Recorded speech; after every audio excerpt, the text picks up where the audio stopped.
let's talk a little bit about Cooper's immigration crackdown. She's promised to get deportations back up to where they were around 2018.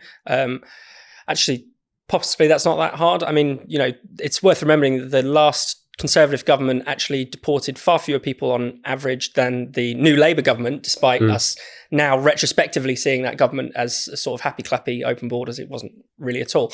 But Tom, I mean, what have you made of this? I mean, clearly the system there is dysfunctional because there are many people who, should be deported, people who commit very, very serious crimes and yet seem to somehow remain in the country, seem to be at large and able to commit further crimes. No, absolutely. And I think what we're seeing here is a classic, again, sort of technocrat brain response to it, which on the one hand is that you're first of all just setting a very achievable target, as you say, getting back up to 2018 levels. It's something which people who know about these things say is very achievable. But if you look at, in terms of the backload that you might be dealing with, I think there was a piece in Telegraph estimated it will barely touch 1/10 of the problem, even if everything goes perfectly to plan. So very managerial politician of setting themselves a perfectly achievable target and then glorying in it, even though it hasn't really solved the problem. But also the underlying issues as to why you can have people like Abdul Azedi, the acid attacker in South London, who is, turned down for asylum, gets a fake conversion to Christianity after he commits a couple of sexual offences and is allowed to stay to then commit this horrendous attack on a refugee woman, we believe, as well. That fundamental problem is not going to be solved by meeting a target. It's going to look at how are people able to launch these legal challenges? Why are so many of them being accepted even when they're quite clearly spurious? Therefore, you have to look at something which is a complete third rail for Labour-right politicians, which is our human rights framework and the way in which that has been abused beyond any measure of what it was originally designed to do, to allow dangerous people to continue to pose a threat to the public. You would have to have a conversation about the ECHR trying to get around it, if not actually campaigning to leave it, which would be unthinkable from this particular government.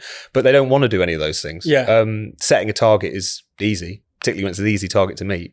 But fundamentally, they're not willing to do any of it. And it's also been quite interesting how even this modest target, which, considering some of the cases we've seen recently of people who really have no right to be here, and any sane person recognises that, the fact that even now there's still people attacking Yvette Cooper for this relatively modest target and suggesting, she's just aping Suella Braverman and whatever, shows you the problem, which is that Labour's social base is completely blinded on this particular issue and will continue to be so.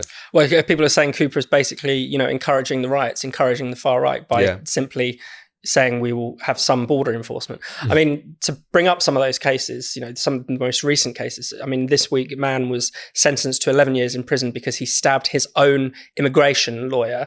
He had just been let out early from prison. That was on his 11th offence already. By the time he was stabbing his lawyer, he had already been charged with something else, another assault charge. Again, this is someone from Eritrea. Really should have had no right to be here, really should have been, kicked out after the first offence, but was just seemingly allowed to, rack up as many as possible. There was another man from Kurdish man. Again, why was he here? This was his 12th or 13th offence, I believe, when he pushed an elderly gentleman onto the tube tracks at in Oxford Circus tube because he was given a dirty look.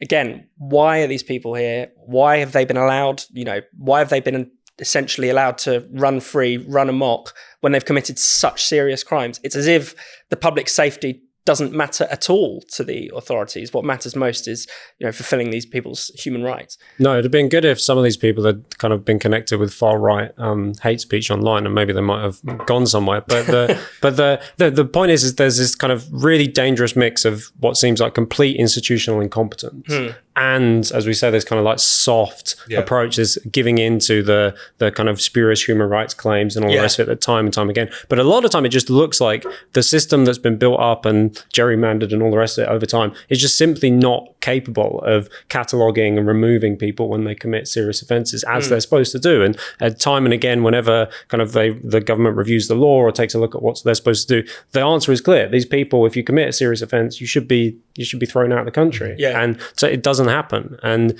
this kind of, this dangerous mix that no one will get to grips with. But we saw the Tories had no appetite for getting to grips with it. And we know that no matter what Yvette Cooper says, she's certainly not going to get to grips with it either, even if she might be able to rack up a few deportations to just kind of tick the box. Yeah, definitely. And not going to get to grips with extreme misogyny either, because I've been fascinated by that whole discussion. It seemed to focus entirely on Andrew Tate, but completely ignore even just the discussion of it's completely ignored the fact that it's now acceptable to punch women at the Olympics and things. It's incredible, but you don't expect any more from them, really, do you? Or the extreme misogyny of Islamists. Oh, absolutely. The extreme misogyny there was that of trans activism. Was it Haitham Al-Haddad was invited onto BBC Radio London recently to hold forth on the rights. This is a bloke who advocates stoning women to death for adultery. Yeah. And yet he was brought on as essentially a kind of community leader.